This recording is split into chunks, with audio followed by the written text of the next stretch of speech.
before she goes in. So be loving to her. With that, I'd like to introduce Lavinia.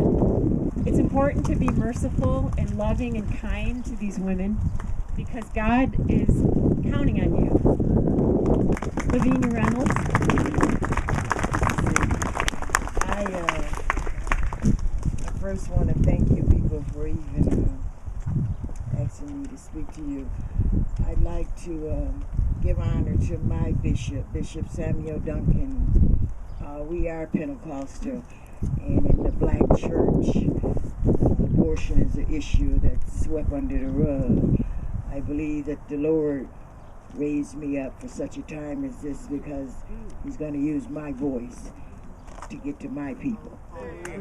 Yes. God gave me a gift to gab, that's what we call it. And there's no stopping me now.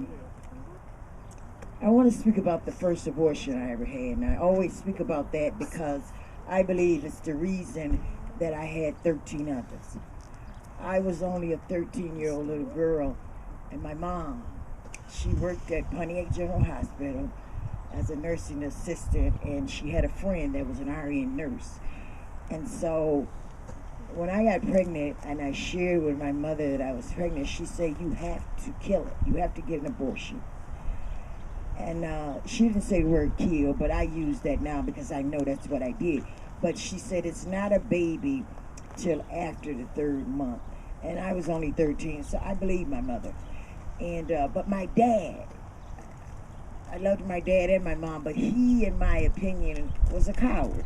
Because in the car on the way taking me to Mama's job to get this abortion, he says to me, Lavinia, you don't have to do this. And I said, yes, I do. Mom gonna be mad. He said, but it's not your mom's baby. And I said, I have to do it. But my thing that I was thinking was that, were you the daddy? You the man of the house? You tell her. I mean, what? But he didn't. My dad, that's all that's in the book because I've been through a lot of things. But the abortion is the issue today. Abortions weren't legal when I got my first abortion. So I remember going to this nurse house. It was on her lunch break. She didn't live far from the hospital. And she had a wire hanger was boiling in this large pot. And she did the abortion right on her kitchen table. And her and my mom, they were talking back and forth while I'm laying there scared to death. Like it was nothing. They was talking about basically the weather. And I'm sitting there, oh my God. So the lady, when she goes to get the utensils, she come back saying, it's not going to hurt. You'll feel some cramps tonight, like menstrual cramps, but nothing will hurt. Well, I beg to differ because that night I felt like I was dying. I remember laying on the bathroom floor. I was so scared that I was dying, but I was trying to be quiet because my mother, I didn't want to make her mad.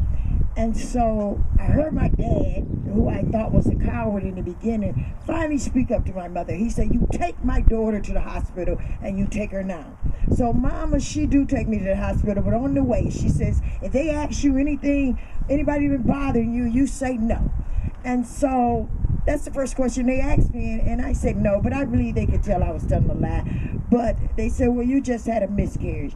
But that fact that I learned at that hospital that I had basically killed my own baby, I started to resent my mother.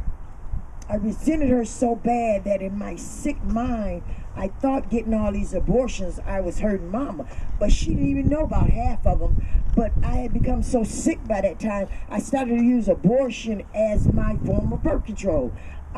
She had got me some birth control pills after the first one, but I threw them away. Never told her I threw them away. She thought I was getting refilled. But I was constantly getting pregnant. And I started using real heavy drugs because after the first abortion that I got myself, I started to feel a lot of guilt. By the time I had the 13th abortion, I felt so much guilt that I wanted to die. So I kept using drugs. I had got to where I was using, real heavy drugs.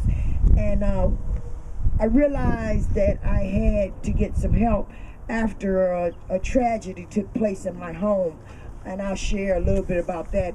My oldest son, he had started selling drugs, and I accidentally shot him.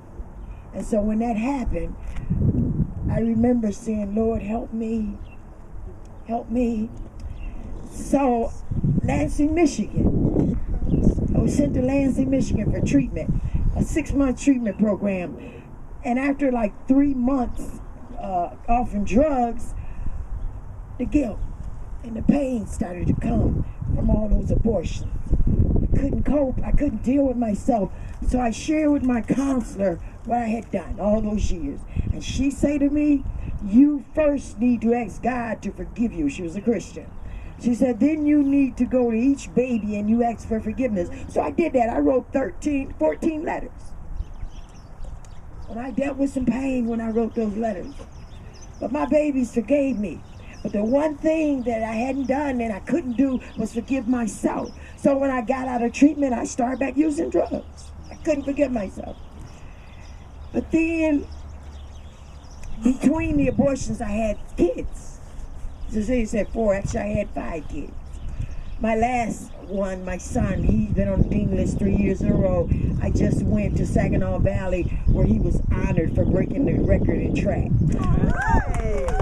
He's my miracle child because I promised the Lord I'd never get another abortion if he just set me free from what I'm feeling. And so God did deliver me.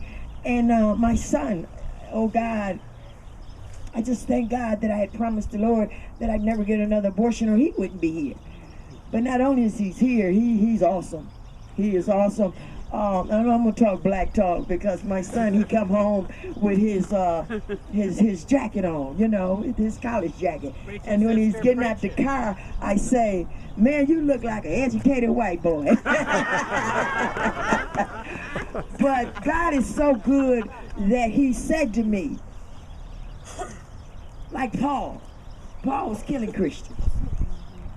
But he ended up in the Bible because he lived so much for Christ. He loved Christ. I love Jesus Christ. Because I realized if it had not been for Christ, I should have been dead over and over and over. Not just killing babies. I mean, I still got all my female organs. Every last one of them.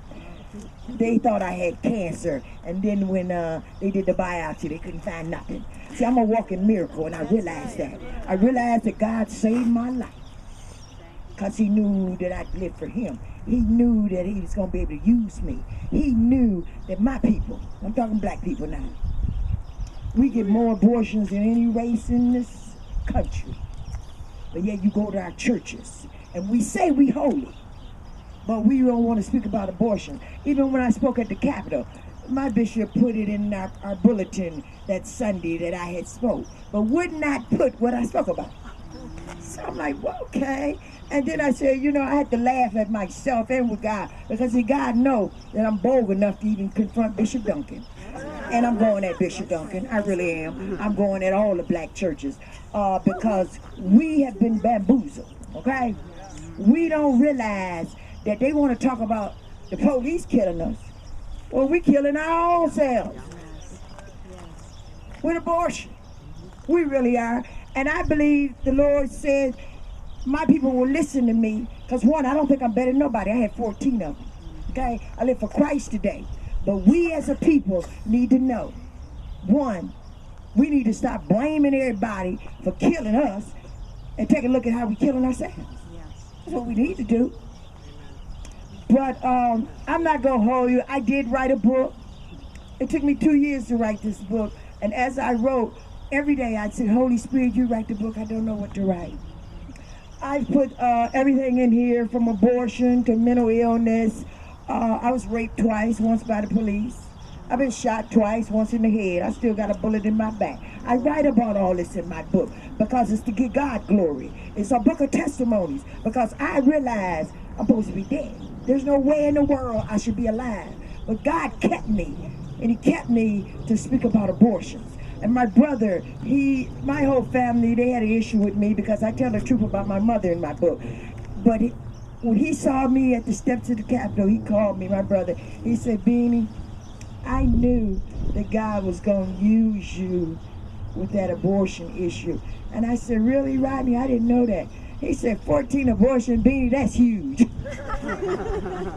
He said, people will listen to you because you survived this.